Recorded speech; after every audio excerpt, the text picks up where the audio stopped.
Entonces voy a grabar, compartir pantalla.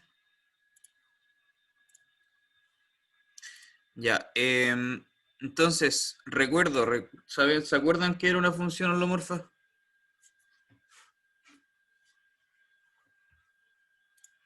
¿Qué propiedades tenía? ¿Cómo se concebía? Etcétera. ¿Dónde está? Aquí está.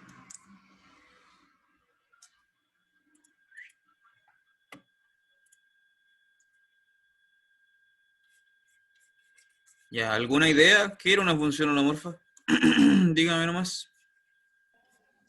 Las funciones con derivada compleja. Sí, eso es. Funciones con derivada compleja. Entonces, recuerdo, la, la holomorfía es lo mismo que derivabilidad, ¿no es cierto? Pero en el sentido complejo. La derivada compleja es especial y por eso tiene un nombre distinto. No se le llama derivada compleja, se llama función holomorfa. Entonces, ¿cómo era que habíamos definido esta cosa? Mira, lo habíamos definido de dos maneras. Primero, que tú tenías, no sé, en la derivada en un punto z0, lo habíamos definido en primera instancia como el límite usual, el límite estándar que uno podría pensar que es. ¿Ya?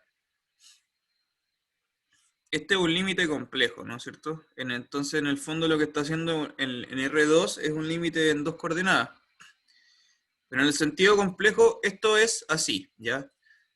Esto es lo que definíamos como una derivada, que este límite, por supuesto, que puede existir, puede que no exista. En tal caso, cuando la función, el límite existe, decíamos que la función se llama función holomorfa. Ya habíamos visto que esto a su vez era equivalente, esto lo vimos como un teorema, vimos que esto era equivalente a la concepción estándar del análisis real. ¿Cuál era esa? Que teníamos una ecuación del estilo f de z0 más h menos f de z0 igual a una transformación lineal más una función resto. ¿Cierto? ¿Dónde qué tenía que pasar? Bueno, varias cosas en verdad. Tenía que ocurrir que, bueno, acá no está dicho, pero hay existencia de unicidad de esta t, de esta r, etcétera, que son funciones que bla, bla, bla, bla, bla, bla, bla.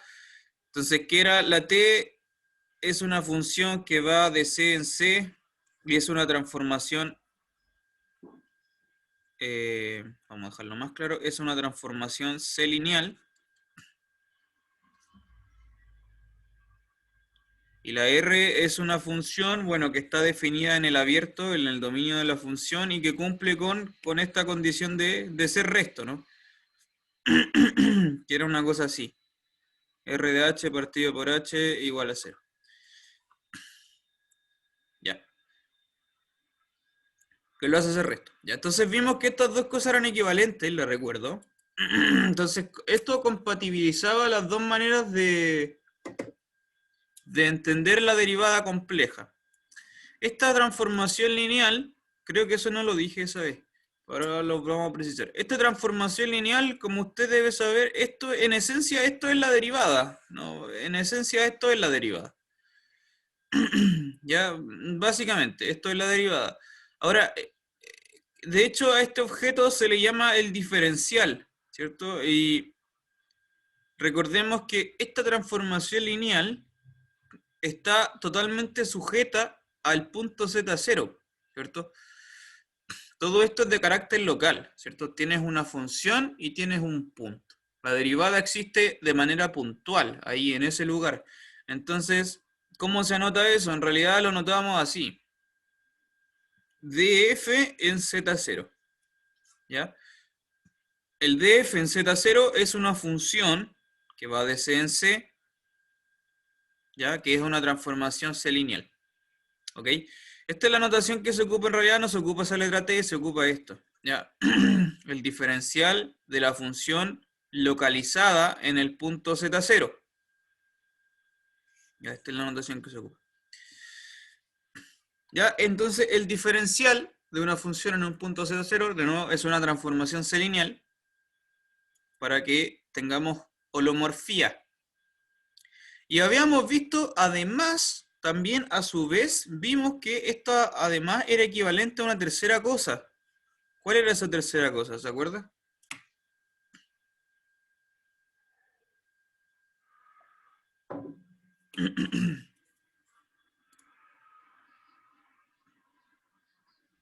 Vimos, la última clase que tuvimos clases, vimos un teorema que era como el resumen de lo que vimos, ¿ya? De modo que una función holomorfa tiene tres maneras de concebirse. Son tres equivalencias. Me falta escribir una. ¿Cuál es? Una función con derivada real que cumple las ecuaciones de Cauchy-Riemann. Eso. Perfecto. Exactamente. La tercera equivalencia es que si tú escribes tu función, la escribes así, como parte real más i veces la parte imaginaria, ese u y ese b, siempre van a simbolizar eso ya, u y b, es como notación estándar compleja, u y b, parte real y parte imaginaria. Estas funciones, si es que llega a existir el diferencial, de nuevo, pero en el sentido real, o sea, es un diferencial que son funciones. Es una transformación que no tiene por qué ser lineal, C lineal, ¿no? Puede ser R lineal. Entonces vamos a anotarlo entre paréntesis. Esta es una transformación R lineal. No necesita por qué ser C lineal. Pero esto es equivalente a que las funciones U y B satisfagan las ecuaciones de Cauchy-Riemann.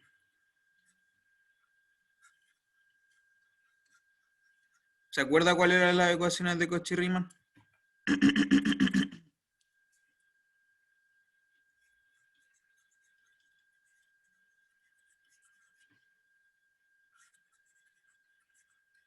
Cauchy-Riemann. ¿Cuáles eran las ecuaciones de Cauchy-Riemann? Recuerdo, las ecuaciones de Cauchy-Riemann, ¿de dónde venían? Venían de cuando hicimos un estudio de cómo lucen las transformaciones C lineales. ¿Ya? Todas las transformaciones R lineales, que van de C en C, pero que separan el escalar real nomás, tenían una pinta así. Te recuerdo, esto es un recuerdo, lo voy a marcar con rojo. Y esto era un ejercicio que le tocó a uno de ustedes para el trabajo de ayudantía, ¿no? Todas las transformaciones R lineales lucen así, como un AZ más un BZ conjugado.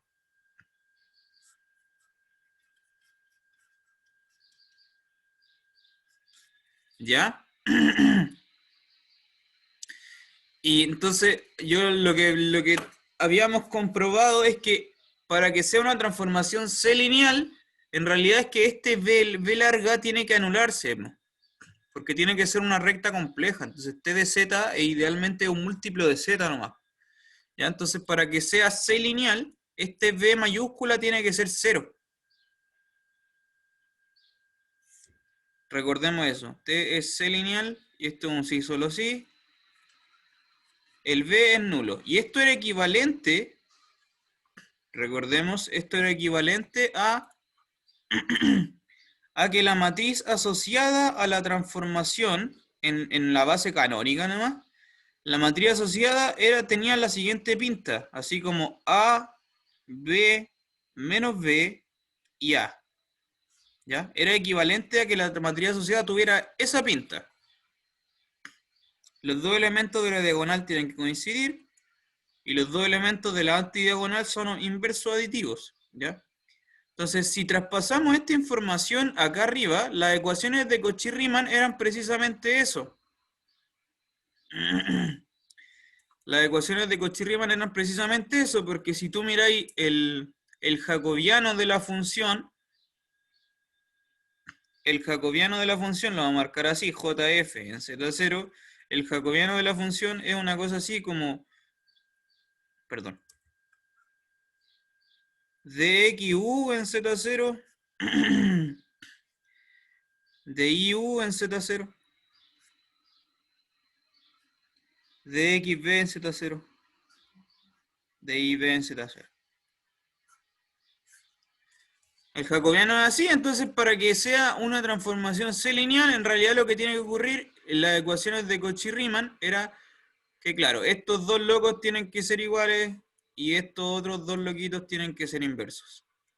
¿Ya? Eso era lo que llamábamos ecuaciones de Cauchy-Riemann.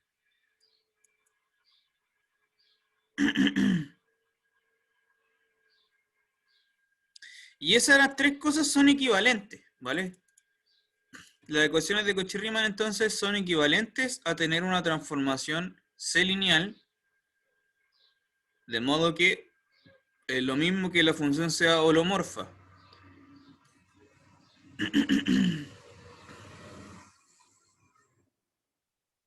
Ya, ¿hasta ahí hay alguna pregunta? ¿Alguna duda? Creo que esto es el resumen de lo que vimos antes, en las clases anteriores. ¿Alguna consulta?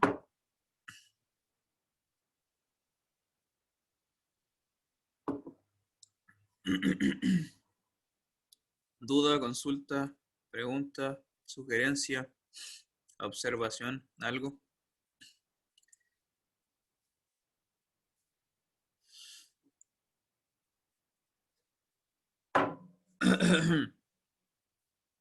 ¿Todo claro?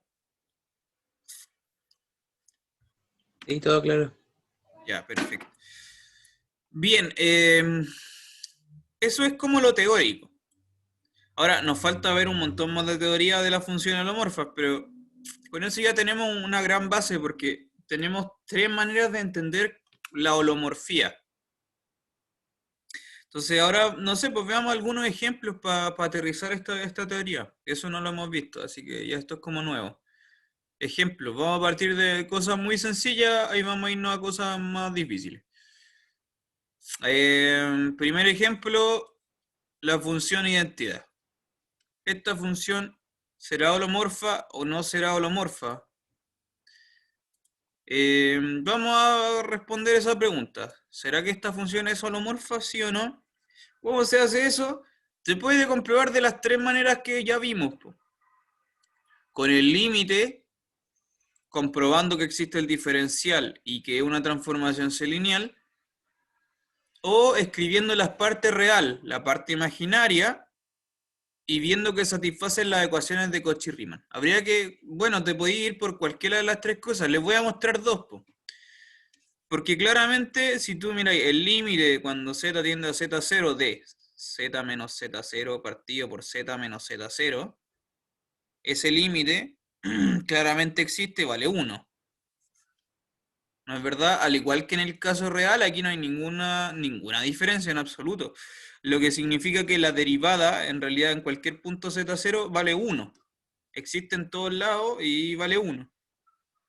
Ya, esta función, en efecto, es una función holomorfa. Lo podemos comprobar desde esta manera, la primera definición que vimos, y sale al tiro. Ya, no hay ninguna diferencia en el caso real, esto es lo mismo. Pero quiero mostrarle cómo sería con las ecuaciones de Cauchy-Riemann, para que complementemos esto que quizás fue muy obvio. ¿Dónde está el mouse? Se me pierde. Ahí está. Con las ecuaciones de Cauchy-Riemann, ¿qué es lo que habría que hacer? Lo que habría que hacer es descomponer la función en su parte real y su parte imaginaria y ver si satisfacen el Cauchy-Riemann. Es decir, f de, lo vemos ahora como variable real, f de x, y, ¿cómo sería esto? Sería, como es la identidad, no es nada más que x más y. De tal manera que la función, perdón, la u de x, y lo único que hace es mandar en x, y la b de x, y lo único que hace es mandar a y. Y entonces acá, ¿qué es lo que hay que hacer? Calcularle las derivadas parciales. ¿No? De xu, ¿cuánto va a ser? Va a ser 1. De iu va a ser 0.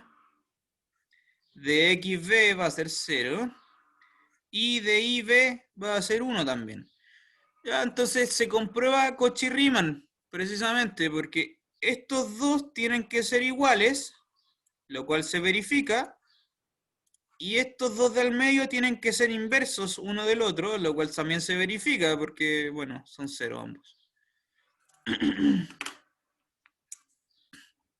Y esta cuestión, bueno, lo que acabamos, el calculito que acabamos de hacer, de hecho, fue independiente de quién es el x, quién es el y, dónde estamos situando la derivada, ¿no? que es lo mismo que pasó arriba, porque la derivada valía 1 en todos los puntos. Ya, eso se entendió, está claro, ¿no? ¿Preguntas con esto? Entonces sí, holomorfa.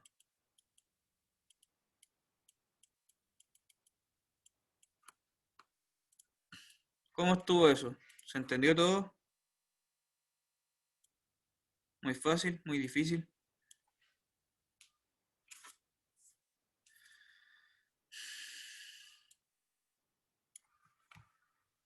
Ya, asumiré que se entendió todo. Vamos con un ejemplo que, no sé, pues podría ser un poco más difícil, tampoco tanto. La función, algo así vamos a tomar, ¿qué podríamos tomar? La cuadrática. ¿No? Vamos a poner algo así como 3z cuadrado. Ya, esta función también va a ser holomorfa y por la misma razón tú podías comprobar cualquiera de las tres condiciones, pero es más fácil hacerlo con el límite porque en este caso, al igual que antes, el límite es lo mismo que en la variable real, no hay ninguna complicación, no hay ninguna diferencia. Entonces, ¿a qué me refiero? El límite en z0 va a ser una cosa así como z0, acá 3z cuadrado menos 3z0 al cuadrado partido por z menos z0. ¿Ya? Y tú podéis calcular ese límite porque este límite se calcula exactamente igual que en la variable real, no hay ninguna diferencia. Entonces, ¿cuánto va a dar esto? Eh, ¿Cuánto va a dar esto? 6z0. ¿Sí o no?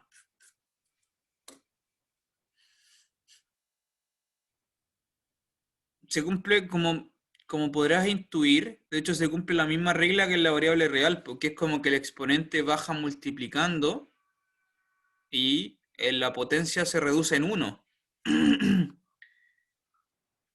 De hecho, va a ocurrir ese mismo fenómeno, lo vamos a comprobar. Pero antes de eso quiero mostrarle otro ejemplo. Espero que eso haya quedado claro. En conclusión, esta función sí era holomorfa. Quiero mostrarle un ejemplo, ya este puede ser un poco distinto, porque en el caso real es, no sé, pues más complicado. La conjugación, f de z igual a z barra. Ya, esta función vamos a ver si es que es holomorfa o no es holomorfa. No sé, pues en realidad en cualquier punto z0. Vamos a ver qué pasa. Entonces, ¿qué sería? F' en Z0, de nuevo. No estoy marcando ningún Z0 concreto, ¿cierto? Ya va a ser el límite lo mismo. Cuando Z tiende a Z0 de... Ahora es Z barra menos Z0 barra partido por Z menos Z0.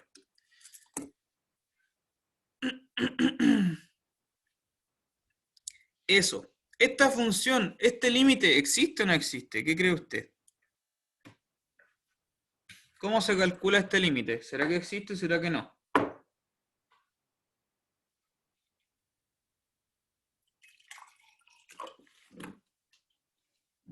Piénselo.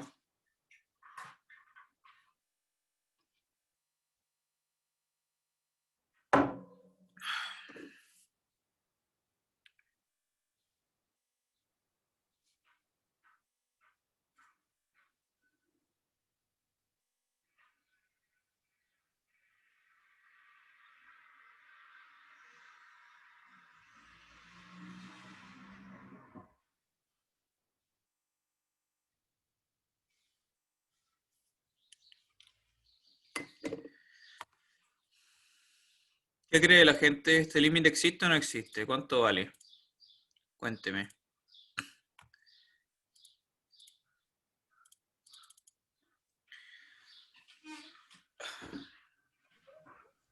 Yo pensaría que no existe.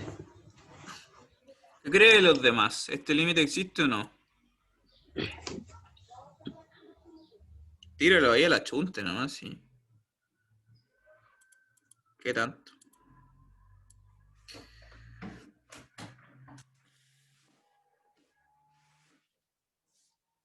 ¿Cómo habría que calcular este? Mira, voy a hacer el cambio de variable para que sean como incluso un poco más fácil de escribir. Si hacemos el cambio de variable, estudiar este límite es lo mismo que el límite cuando h tiende a 0 de h barra partido por h, ¿cierto? Es el mismo estilo del límite, es lo mismo. ¿Cómo se calcula un límite así? Pregunta para todos. ¿Cómo podría calcular un límite así? ¿Qué hay que hacer para saber esto?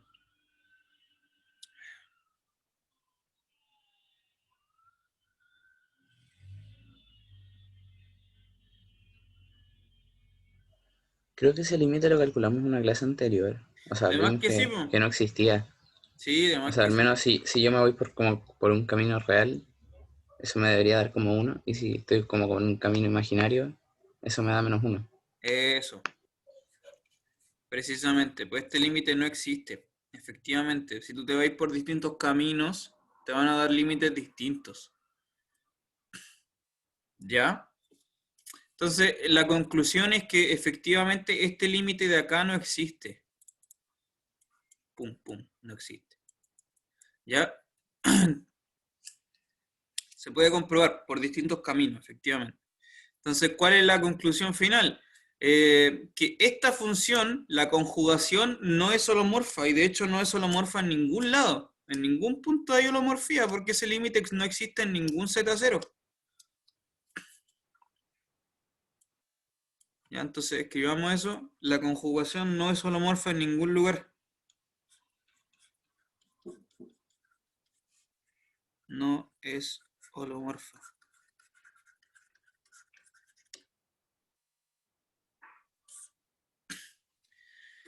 ¿Ya? Lo cual, mira, quiero plantearle la siguiente situación, lo cual puede ser un poco como rompedor porque la conjugación es una función sumamente sencilla, es tomar, si lo vemos en la variable real, es f de x, y. ¿Qué hace la conjugación? Lo único que hace es tomar x, el mismo x lo deja fijo y el y le cambia un signo. No hace nada más que eso. Entonces es casi la identidad, de hecho se parece mucho a la identidad, solo que añadir ese menos inmediatamente hace que se rompa la holomorfía.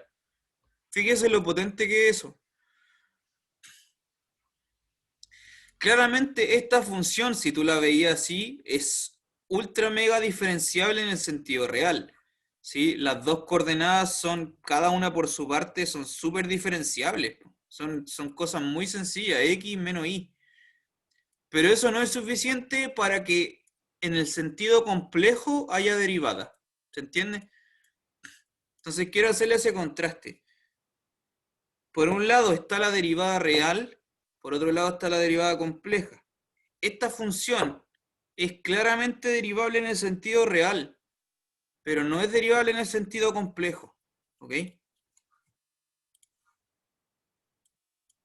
De hecho, esa es una implicancia que está acá detrás. Si tú tienes una función holomorfa, esto implica necesariamente que la función es derivable en el sentido real, pero el recíproco es falso. Y este es un contraejemplo, pues el recíproco es falso.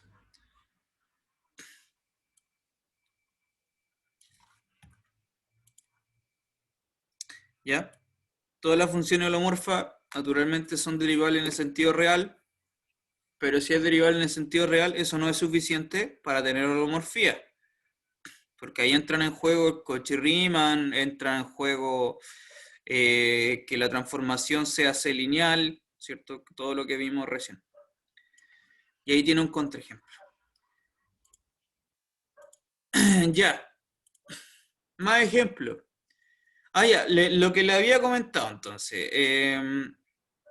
Podemos ver sin mucho problema en realidad que la derivada de la función, a ver, perdón, si tengo f de z igual a una potencia, un z a la n, si tengo un z a la n, esto no es difícil de verificar que la derivada sigue la misma regla que en el sentido real, n veces z a la n menos 1. Ya eso no es difícil de comprobar, se demuestra igual que en el sentido real. Estas funciones z a la n, la potencia, es holomorfa, de hecho. Se puede comprobar. Esta función es holomorfa y su derivada se escribe así. También es fácil de verificar que la derivada, la holomorfía, separa la suma y separa la multiplicación escalar, de tal manera que, bueno, eso lo vamos a formalizar en un rato, tal vez la próxima clase, con más detalle, pero lo que quiero mostrarle es que en realidad lo que quiero decir es que todos los polinomios son funciones holomorfas. Estas cosas siempre son holomorfas. Y la derivada de un polinomio se calcula tal como tú esperarías. Separa la suma, los escalares salen para afuera y las potencias se reducen 1, ¿no? Una cosa así. ¿Ya? Entonces, por ejemplo, si tengo, no sé, un polinomio del estilo, vamos a dar algo concreto, y veces, ay, ¿qué pasó? Y veces z elevado a 4 menos 3z al cuadrado más 1, una cosa así. ¿Cuál va a ser la derivada? Bueno, inmediatamente esta función es derivable, y la derivada va a ser entonces 4i z al cubo menos 6 veces z y más 0, en realidad es 0, no 0. Vamos a ver eso con más detalle, ¿ya? Las reglas de derivación. Pero se lo adelanto al tiro porque los polinomios inmediatamente son derivables.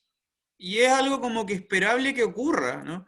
Que los polinomios sean funciones holomorfas. Porque los polinomios son funciones que son como, no sé, como naive. Son como funciones continuas, como muy suavecitas, ¿cierto? Como que tienen que cumplir propiedades muy simpáticas y acá también la cumplen. Ya no hay ningún problema en realidad. Pero por ejemplo, fíjese por ejemplo, si yo tomaba esta función que acabamos de ver, la conjugación, que ya sabemos que no es holomorfa, esto, de hecho, eso va a implicar que en realidad tú podés tomar cualquier combinación, no sé, pues voy a tomar otro ejemplo. Podría tomar el mismo ejemplo de antes, el iz elevado a 4, pero ahora z barra. Menos 3z barra al cuadrado más 1, el mismo ejemplo de antes, pero ahora en vez de z es z barra. Esta función no es holomorfa. Se puede comprobar.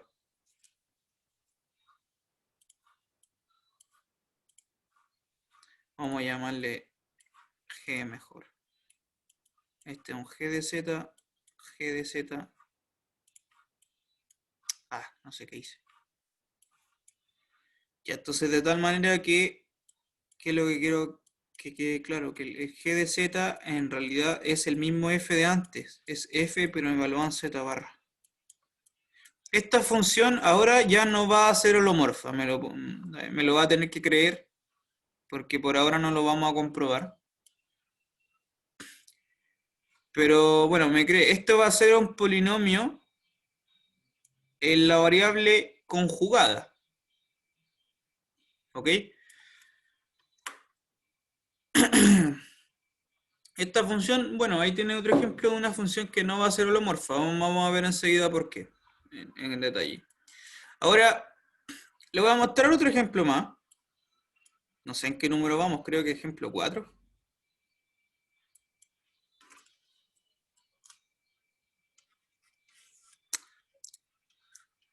Mire, otro ejemplo más. Nosotros sabemos que esta función f de z es holomorfa. Nosotros sabemos que esta función ahora, f de z barra, no es holomorfa. ¿Qué pasa si la sumo? F de z más z barra. ¿Qué pasará con esta función? ¿Será holomorfa? ¿No será holomorfa? ¿Qué cree usted? Vamos a verificar eso. Si es que hay o no hay holomorfía.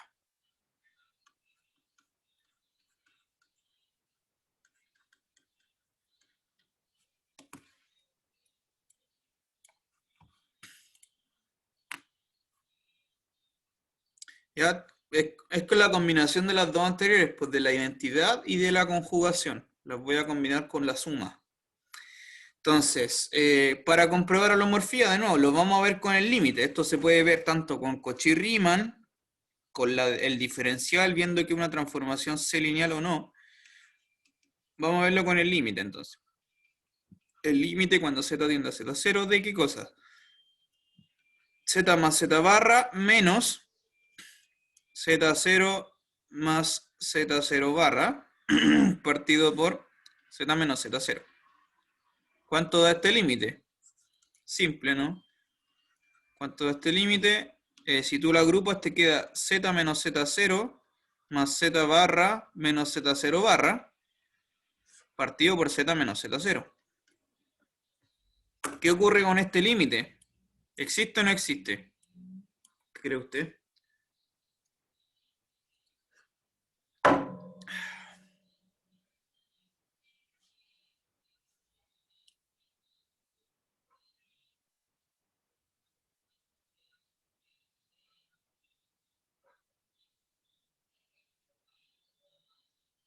Piénselo.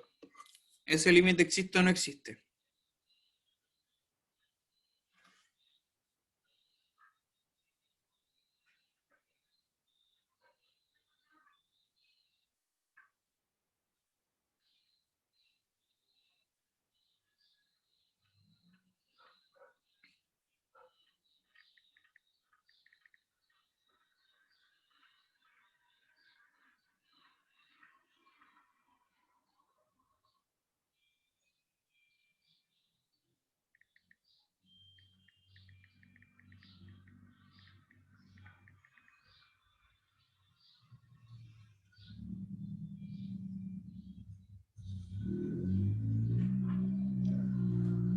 ¿Qué me dice? ¿Este límite existe o no? ¿Qué me dice? ¿Qué me decís?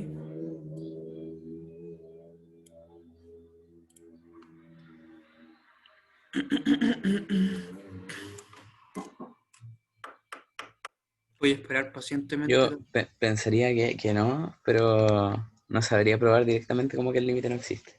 Ya. Bueno, en realidad sí, este límite efectivamente no existe, ¿ya? Efectivamente, este límite no existe. ¿Cómo se comprueba eso?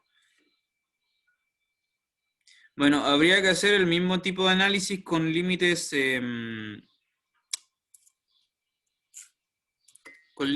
como parciales, ¿no? Direccionales, viendo algún camino. Porque en el fondo lo que está aquí detrás, de nuevo, si hacemos el cambio de variable z menos z0 igual a h, este límite es así. Cuando h tiende a 0, ¿de qué cosa? H más h barra partido por h. ¿Sí? Es una cosa así. H más h barra partido por h. Y recordemos que teníamos a su vez, quiero mostrarle otra cosa, lo voy a escribir con color azul. A su vez, nosotros sabemos que si tú tienes que nuestra función es z más z barra, nosotros sabemos en realidad que z más z barra elimina las partes imaginarias, pues esto realmente no es más que 2 veces la parte real. ¿Sí o no? Por las identidades que ya hemos visto, pues la parte real es z más z barra partido por 2. Entonces, esta función es 2 veces la parte real, en realidad es eso. Rescata solamente la parte real, la parte imaginaria no tiene ninguna implicancia. Pero bueno, de todas maneras, este límite lo puedes comprobar con caminos, viendo parte imaginaria, parte real, no sé, camino real, oblicuo, qué sé yo, te van a dar caminos distintos, te van a dar límites distintos. Este límite no existe tampoco. En ningún punto. ¿Ya? Entonces, al igual que antes, esta función no va a ser holomorfa. No. ¿Ok? No es holomorfa. Y quiero mostrarle eso porque es interesante el hecho de que, por un lado, esta función z sí que era holomorfa porque es la identidad, pero el hecho de haberle puesto al tiro así como este z barra como que contaminó todo. Ese z barra como que contaminó la holomorfía del z. ¿Ok? Y eso es un fenómeno reinteresante también que tenemos que ver. Porque es como que este z barra es como como que destruye inmediatamente las holomorfías, a pesar de ser una función como tan sencilla. Ya, voy a borrar acá.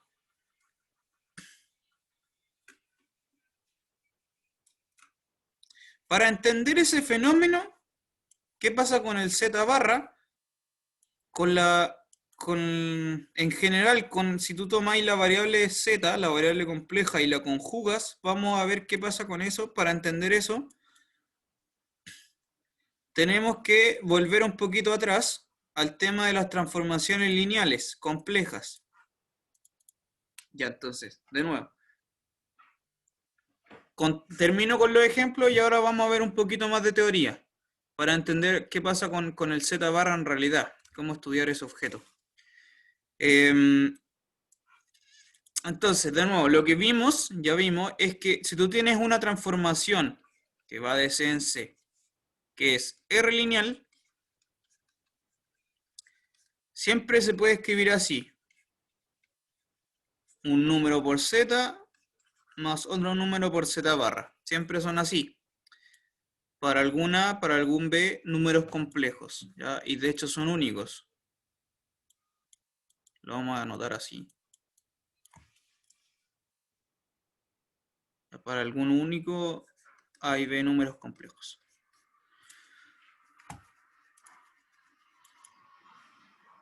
Bien, ¿de dónde salían esos números? ¿Ya? ¿De dónde salían? Tú los podías comprobar, en realidad, de dónde aparecen, del despeje de cuando tú escribes, porque si, a ver, de nuevo, si tú tienes una transformación lineal que va de C en C, tú lo miras como variable real de x, y, y naturalmente, ¿qué hace esto? Un polinomio de grado 1, otro polinomio de grado 1.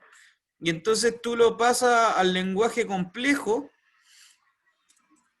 y vaya a empezar a notar cosas con el A, B, el C y el D, ¿no? Entonces de ahí vaya a formar este A mayúscula y este B mayúscula. Borremos acá.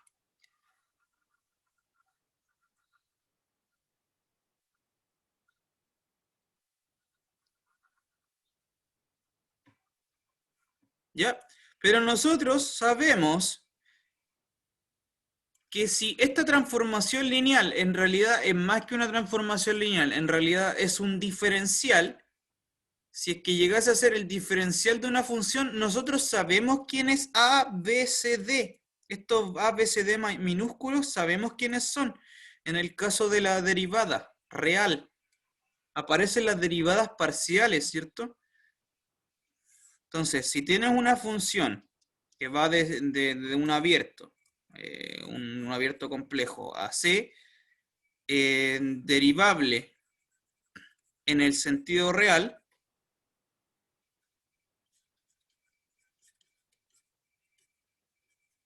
nosotros sabemos que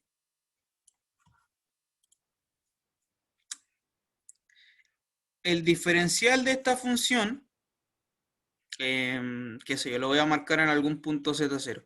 El diferencial de esta función es en el sentido real, todo en el sentido real. ¿Qué va a hacer? Es la derivada parcial en la variable x de la parte real en el punto, más qué cosa, por x, por x0, en realidad. Ese va a ser el A, ¿cierto? ¿Quién es el B? ¿Quién es el B en el caso de acá?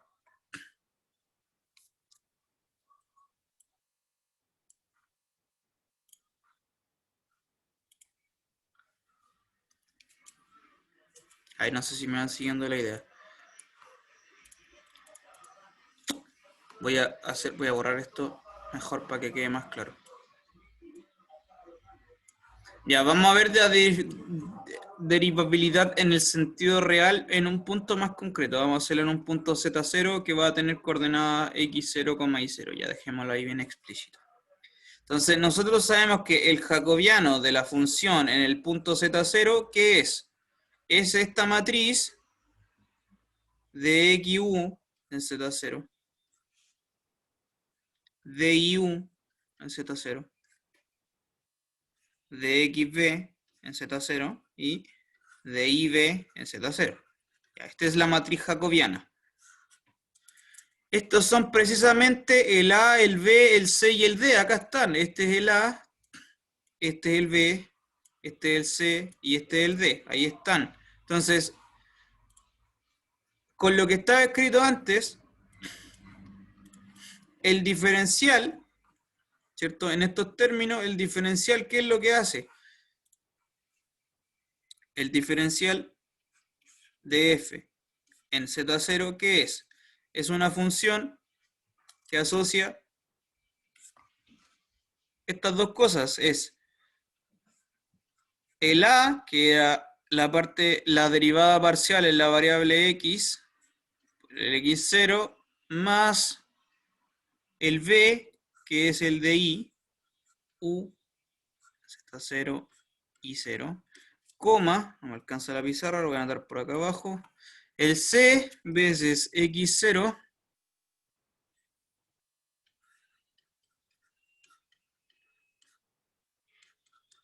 más d veces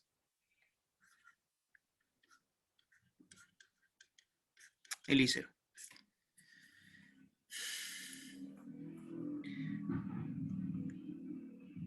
¿Ya? Entonces vamos a tener una cosa de ese estilo. El diferencial es una cosa así, ¿no es verdad? Entonces, si tú haces los cálculos,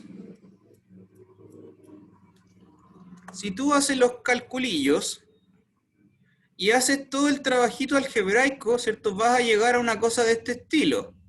Le das AZ más BZ barra. Pero en el caso más concreto acá, como es un diferencial, el A y el B son cosas súper concretas. Eso es lo que quiero que veamos ahora. ¿Quién es este A y quién es este B mayúscula? Cuando la transformación ya no es simplemente una transformación, sino que es un diferencial. Eso es lo que quiero que se pregunten. ¿Quién, en este caso, quién es A y quién es B? Y para eso, bueno, en realidad lo único que hay que hacer es sacar las cuentas. Ya no es más que eso, sacar las cuentas de quién es el A, quién es el B, de tal manera como se demuestra en ese ejercicio, que lo vamos a hacer porque necesito que vean claramente quién es A y quién es B. Entonces, para eso lo que hacemos es introducir la siguiente notación. Ah, ¿qué pasó? Notación. Si tú sabes que el F es U más IB, ¿ya? Notación, vamos a tomar esta notación. De XF. De XF va a ser de XU más I de XB. ¿Ok? Y lo mismo la variable I. De IF va a ser esta combinación de IU más I de IB. Ya, eso es lo que vamos a adoptar por notación.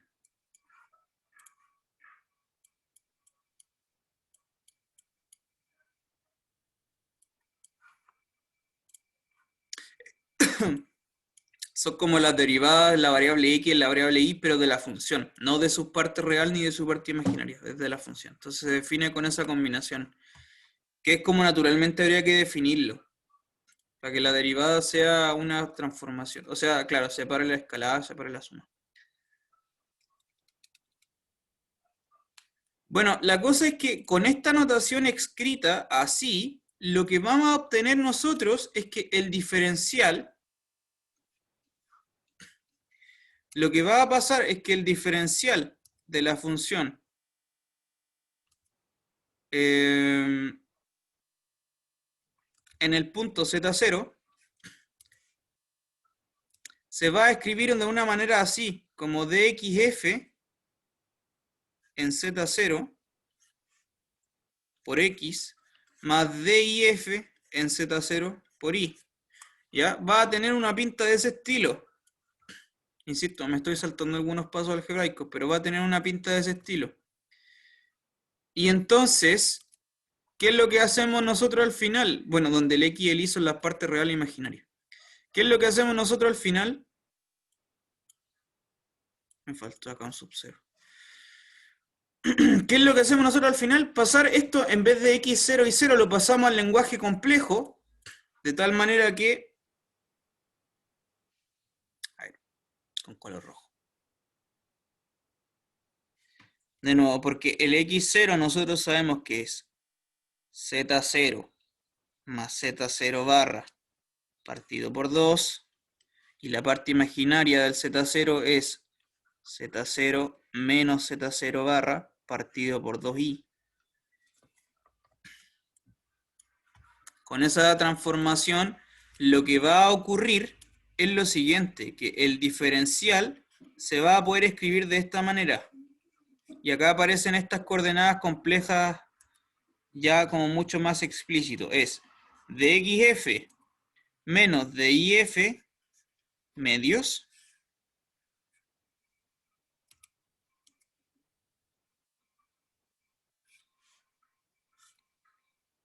en z, con z0 mejor dicho, más, y lo otro es así, es dxf más i veces dif, también medios, y acá en el z0 barra.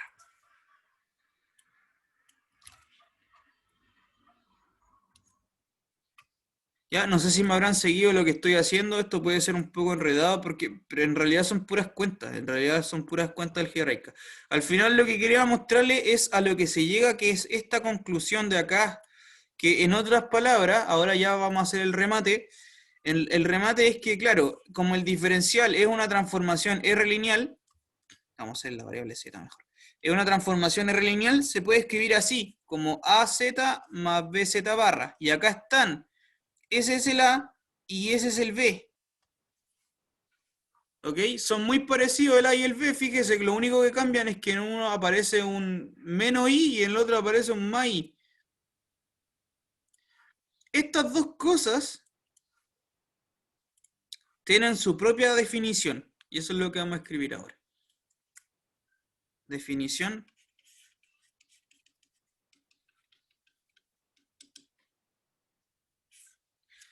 Y de nuevo, todo esto está en el marco de que tenemos una función derivable en el sentido real.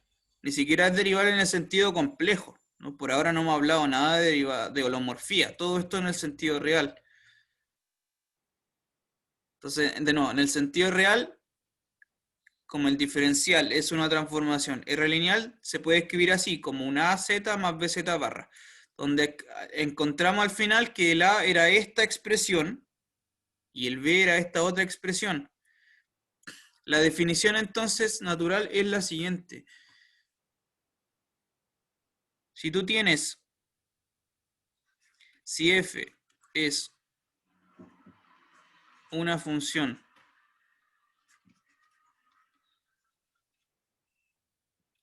derivable en el sentido real,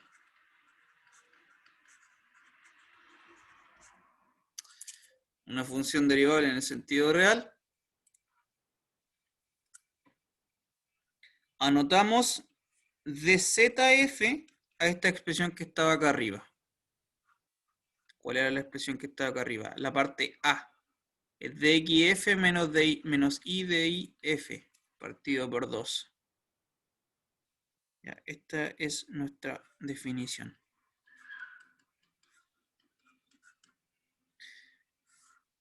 Es la derivada parcial en la variable z, entre comillas. Y también vamos a definir la otra, la cuestión del b, el número b. Ay, ¿dónde está el mouse? Se me pierde. El b se anota así, la derivada parcial en la variable z barra.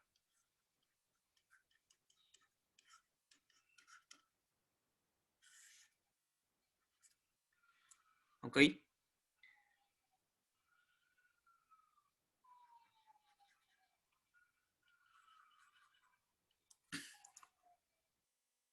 ¿Ya? Se adoptan estas nuevas terminologías porque ahora es propio del mundo complejo. Este dz y dz barra son las derivadas. Entre comillas es como lo mismo, derivada parcial en la variable z y derivada parcial en la variable z barra. ¿Ok?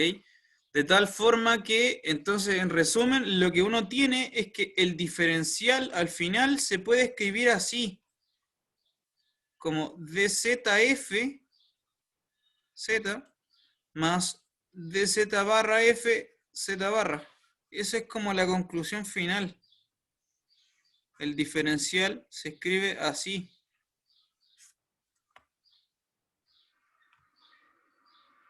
Ya, no sé si habrá alguna pregunta. Esta derivada parcial, ya con esto yo creo que vamos a terminar la clase con esto. Esta derivada parcial en la variable z se llama, tiene un nombre y se llama derivada holomorfa. No confundir con la función holomorfa. Y esta otra derivada se llama derivada antiholomorfa.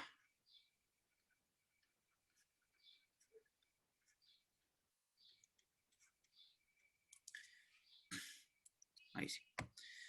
Ok, entonces se introducen estas dos nuevas cosas que vienen naturalmente del desarrollo algebraico, ni más ni menos de cuando tú tomas el diferencial y lo escribes en la variable compleja. Aparecen entonces estos dos objetos, la derivada holomorfa y la derivada antiholomorfa. ¿Ya? Nuevos conceptos para ustedes. La derivada holomorfa y la derivada antiholomorfa. Estos dos objetos, la derivada holomorfa y la derivada antiholomorfa, siempre existen cuando tú tienes una función derivable en el sentido real. Siempre existen. Ni siquiera estamos hablando de derivación en el sentido complejo todavía. Estas dos funciones siempre existen cuando haya derivabilidad en el sentido real. ¿Qué pasa al final si tú lo miras? Ya con esto vamos a terminar ahora sí. Si tú lo miras en el sentido complejo, como ya vimos, para que una transformación R lineal sea C lineal es porque la B tiene que ser 0, lo que significa que nos entrega como corolario que esta cuestión tiene que anularse para que sea una función holomorfa. Entonces, este es como ya el corolario final de la clase ahora. Corolario. La función es holomorfa si y solo si la derivada antiholomorfa es nula.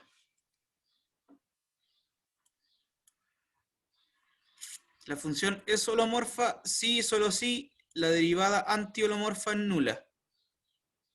¿Ya? En tal caso, entonces, fíjese que en tal caso el diferencial solamente va a ser esta parte correspondiente a la derivada holomorfa.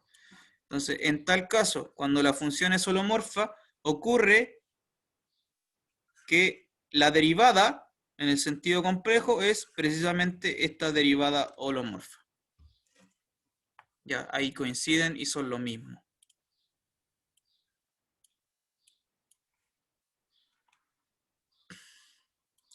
Preguntas, dudas, consultas, ¿se entendió más o menos la idea? ¿Alguna consulta?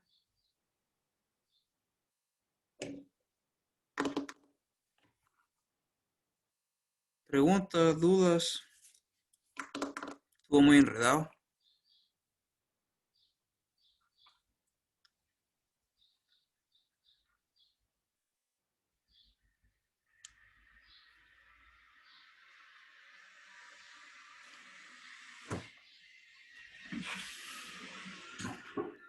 Por mi parte al menos está todo claro.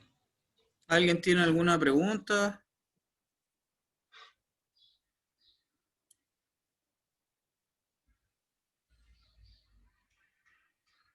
Bueno, quiero que se quede al final con con estos dos objetos nuevos que aparecieron, ¿ya?